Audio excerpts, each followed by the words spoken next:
It started out as a great day. On the way to work, I passed all the traffic lights and turned green, and when I got there, wonder of wonders, there was a free parking space right outside the front door.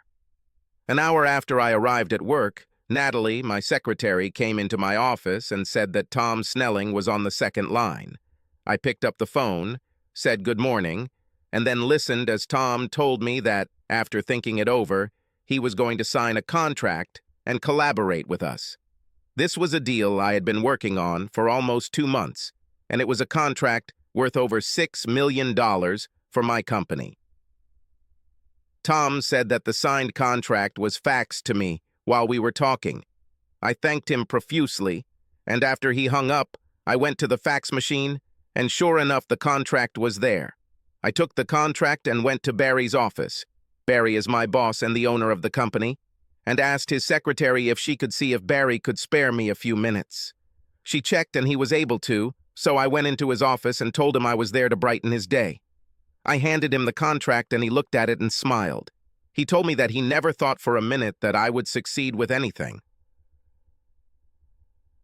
Spelling. Several others tried this, but they didn't succeed. He smiled at me and said that my bonus based on the deal would be obscene, and then told me to get back to work. At 11, Stella, Barry's secretary, called me and said that Barry needed to meet me urgently. Entering his office, I headed for the chair, but he told me not to bother sitting down, since I don't intend to stay with him long enough to get comfortable. He then told me that, as of noon that day, I was the new VP of Sales, and that one of my first duties as VP of Sales was to board a flight to Dallas and smooth out the ruffled feathers of Mike Thomas, who was one of our largest clients. He told me that Stella had all the details and sent me on my way. As I was picking up my things from Stella, she asked me if I would like her to arrange a trip for me, and I thanked her for the offer, but said I could handle it myself. Back at my office, I tried to call my wife Terry to tell her the good news, but was told she was out of office, so I left a message that I would call back later. I headed home to pack my bag, and when I returned, I saw Terry's car parked in the driveway.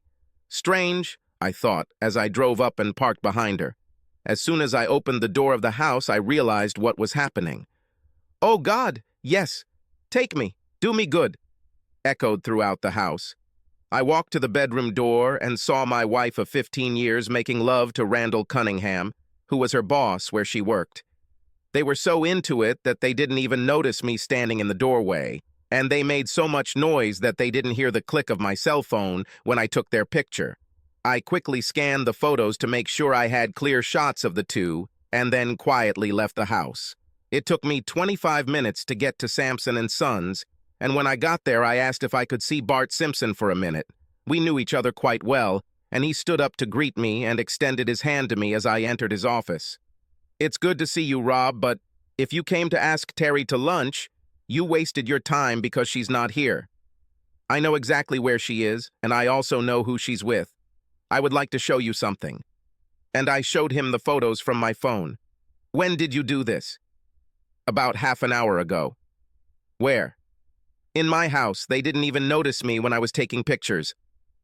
They are supposed to be having lunch with one of our clients." He checked the file on his desk, read the number to me, and asked, "Terry's cell phone number, right?"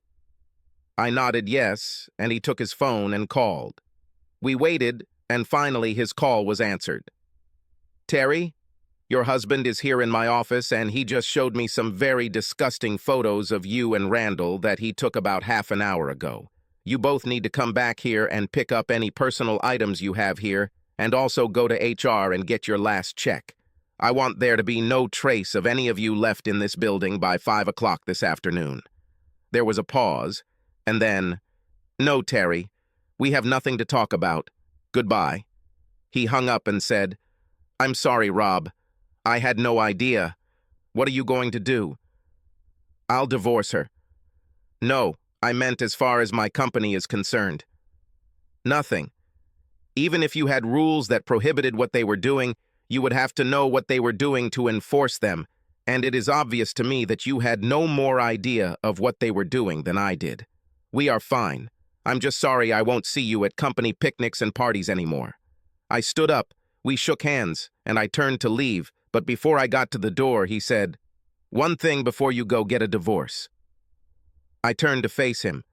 "I never dealt with your company because your wife worked here, and I was always concerned about the conflict of interest. Terry doesn't work for me anymore, so call me sometime next week, okay?" I smiled at him and said, "I'll definitely call," and left to look for a store where I could buy everything I needed for my trip to Dallas. Subscribe to our channel so that your second chaff doesn't cheat on you, and go ahead and listen to the next story, because this story is nothing compared to the next one. If you're under 18, don't even think about listening to the next one.